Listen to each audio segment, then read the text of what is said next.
दोस्तों, आप में से बहुत सारे लोग ऐसे होंगे जो एक्सेल में इफ लॉजिकल कंडीशन को लगाना नहीं जानते हैं या यूज करने से परहेज करते हैं। इसलिए क्योंकि यह थोड़ा सा कॉम्प्लिकेटेड होता है, और कॉम्प्लिकेटेड इसलिए क्योंकि इसमें इतने सारे ब्रैकेट्स होते हैं, इतने सारे कंडीशन या लॉजिकल ऑपरेटर को यूज करना पड़ता है, इसलिए यह थोड़ा सा कॉम्प्लिकेटेड तो हो ही जाता है। तो एक्सेल ने आपके इस समस्या का भी समाधान कर दिया है और आपके लिए एक नया फंक्शन आ गया है एक्सेल में, स्विच।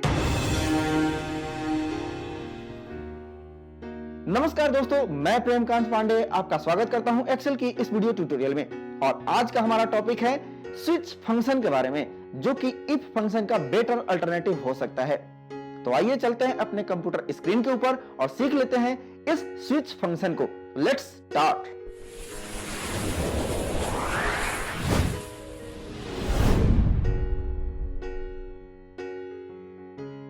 जिस तरह से हम नेस्टेड इफ का यूज करके मल्टीपल कंडीशन को चेक करते हैं, ठीक उसी तरह लेकिन उससे कहीं आसान है यह स्विच फंक्शन, या यूं कहें कि नेस्टेड इफ का बेटर अल्टरनेटिव अगर कहें तो यह स्विच फंक्शन ही हो सकता है। फॉर एग्जांपल, हमें यहाँ दिए गए डेटाबेस में से इनके कैटेगरी के हिसाब से इनका टारगेट सेट करना है, जिसमें सिल्वर को 500, गोल्ड को 800 और प्लेटिनम को 1000। तो यहाँ हम नेस्टेड इफ का यूज करेंगे, और चूंकि हमें मल्टीपल इफ कंडीशन को यूज करना है, इसलिए हमें बार बार इस सेल को सिलेक्ट करना पड़ेगा। यहाँ मैं आपको दोनों तरीके से करके दिखाऊंगा, फिर आप खुद ही समझ जाएंगे दोनों में सबसे बेहतर और आसान कौन सा है।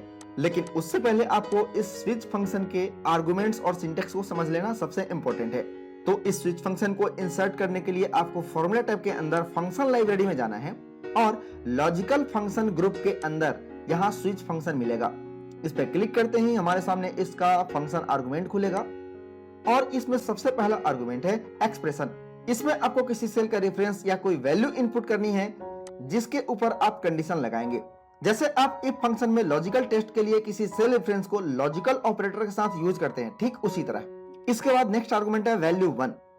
अब आपने जो सेल रेफरेंस इसके पहले आर्गुमेंट एक्सप्रेशन में लिया है, उस सेल का वैल्यू इसके दूसरे आर्गुमेंट में इनपुट किए गए वैल्यू से मैच हो गया, तो आपको क्या आउटपुट चाहिए, क्या रिजल्ट शो करवाना चाहते हैं, उसे आप इसके तीसरे आर्गुमेंट रिजल्ट 1 में इनपुट करेंगे।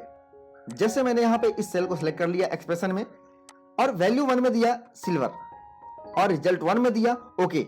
यानी कि अगर एक्सप्रेशन में जो वैल्यू हो और वो इसके दूसरे आर्गुमेंट वैल्यू 1 से मैच कर जाए, तो इसका रिजल्ट ओके हो। तो आप यहां देख सकते हैं रिजल्ट में यहां पे ओके लिखा हुआ आ गया है। अगर मैं इसके वैल्यू 1 में जाकर गोल्ड कर दूं सिल्वर को, तो वहां इस सेल के वैल्यू से मैच नहीं कर रहा है। जो हमने पहला आर्गुमेंट लिया है इस सेल का रेफरेंस, उससे ये वैल्यू 1 मैच नहीं कर रहा है। एक्सप्रेशन में सिल्वर है और जबकि हमने वैल्यू 1 में गोल्ड दिया है, तो ये दोनों मैच नहीं कर रहा है। तो इस केस में यह एरर वैल्यू रिटर्न करेगा। अगर आप चाहते हैं कि एरर नहीं आए, तो यहां इसके नेक्स्ट आर्गुमेंट डिफॉल्ट या वैल्यू 2 में वो वैल्यू इनपुट कर दीजिए जो आप रिजल्ट शो करवाना चाहते हैं, अगर वैल्यू मैच नहीं हो उस कंडीशन में। जैसे मैंने यहाँ पे लिख दिया नॉट ओके। अगर ये वैल्यू मैच नहीं करे एक्सप्रेशन और वैल्यू 1, तो उस स्थिति में नॉट ओके आ जाए। या आप यहाँ कोई दूसरा वैल्यू भी इनपुट कर सकते हैं। अगर ये मैच नहीं हुआ तो वैल्यू 2 मैच कर जाए, और वैल्यू 2 मैच कर जाए तो रिजल्ट 2 में भी आप वो रिजल्ट डाल सकते हैं जो आप शो करवाना चाहते हैं। तो बस यही स्विच फंक्शन है। आपको सिर्फ और सिर्फ एक ही बार इस सेल को सिलेक्ट करना है और आपको वैल्यू चेंज करते जानी है और रिजल्ट चेंज करते जानी है कि आप क्या वैल्यू डालेंगे तो क्या रिजल्ट आएगा। और इसी तरह आप इस फंक्शन के अंदर 126 आइटम को इनपुट कर सकते हैं और उसके रिजल्ट को डिस्प्ले करा सकते हैं। आइए इसे एक डेटाबेस के ऊपर अप्लाई करके देखते हैं, जिसमें मेरा क्राइटेरिया कुछ इस तरह से है जो मैंने आपको पहले बताया था इस टेबल में जो दिया गया है। सबसे पहले इसे हम इफ फंक्शन की सहायता से करते हैं। तो यहां लिखेंगे equal to if bracket open, और ये कैटेगरी वाला सेल अगर बराबर हो सिल्वर के, तो यहां पे आ जाए। टारगेट हमें क्या सेट करना था 500। अगर ये बराबर नहीं हुआ तो लॉजिक फॉल्स हो जाएगा। तो हम दूसरा इफ लगाएंगे। इफ अगर ये कैटेगरी इक्वल टू गोल्ड हो, तो यहां टारगेट सेट करना है 800, और अगर ये भी लॉजिक फॉल्स हुआ तो बाकी हमारे पास बचा है सिर्फ प्लैटिनम, तो उसके लिए हमें यहां टारगेट सेट करना है 1000 का। और हमने दो इफ फंक्शन लगाए हैं तो 2 बार ब्रैकेट भी क्लोज करना होगा और फिर इसे नीचे तक ड्रैग कर देंगे तो हमारा रिजल्ट आ जाएगा। अब यही काम हम स्विच फंक्शन का यूज करके देखते हैं। तो यहां लिखेंगे इक्वल टू स्विच और यहां एक्सप्रेशन में हम ये कैटेगरी वाला सेल सिलेक्ट कर लेंगे। इस सेल का रेफरेंस हम ले लेते हैं।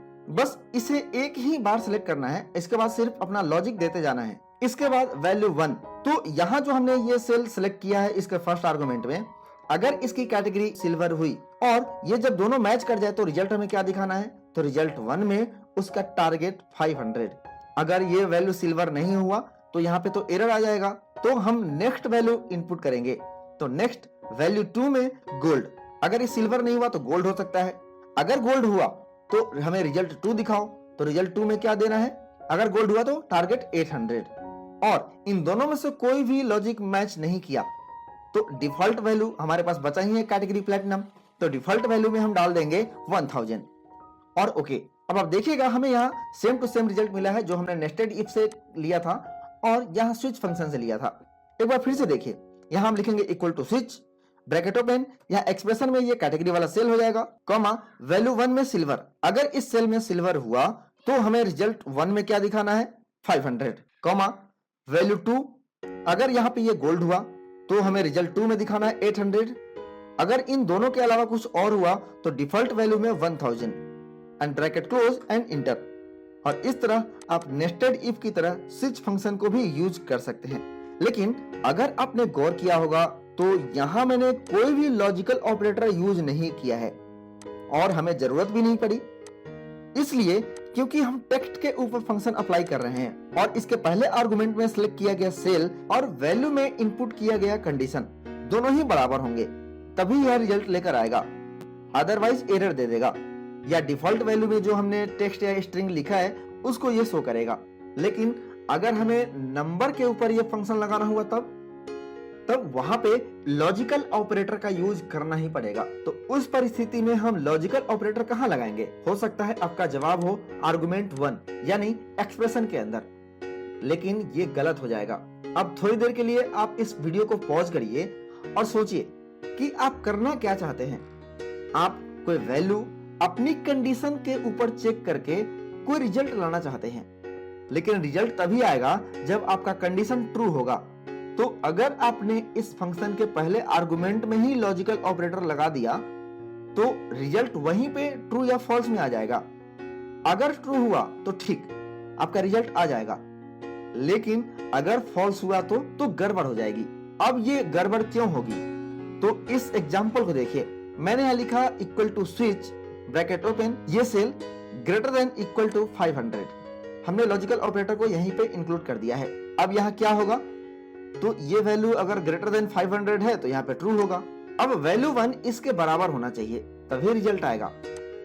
तो यहां देता हूं ट्रू और रिजल्ट 1 में ग्रेटर देन इक्वल टू 500, मतलब कि एक्सप्रेशन में अगर ट्रू हो और यहाँ वैल्यू 1 में दिया गया आइटम उससे मैच कर जाए तो हमें रिजल्ट में ग्रेटर देन इक्वल टू 500 ये रिजल्ट शो करवाना है। अब अगर इसे नीचे तक ड्रैग करें तो एरर आ जाएगा। तो हम हर एक फंक्शन के वैल्यू में तो ट्रू और फॉल्स लिख नहीं सकते हैं, तो हम इसे उल्टा कर देंगे।